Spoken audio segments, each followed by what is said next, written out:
Russia had two very brief periods of voting and democracy, and after that they reverted to this Tsarist pattern, Hmm. whether it was a Red Tsar, the general secretary like Lenin, Stalin.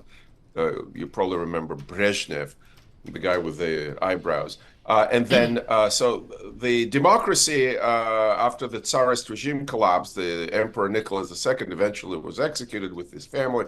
That lasted all 8 or 9 months, 9 months.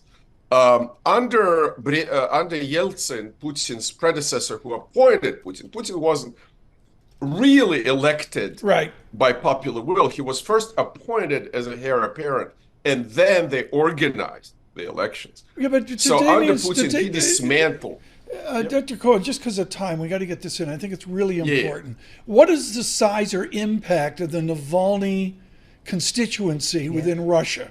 On a percentage basis, how big are they? Oh gosh, nobody knows. First, Okay. second, it's small. Third, sometimes miraculously, these events and these people have oversized influence. So I Right. do believe that both my good friend Boris Nemtsov, who was murdered in 2015, and Alexei Navalny, who was murdered just now, will have an outsized influence on the Russian people and the Russian history.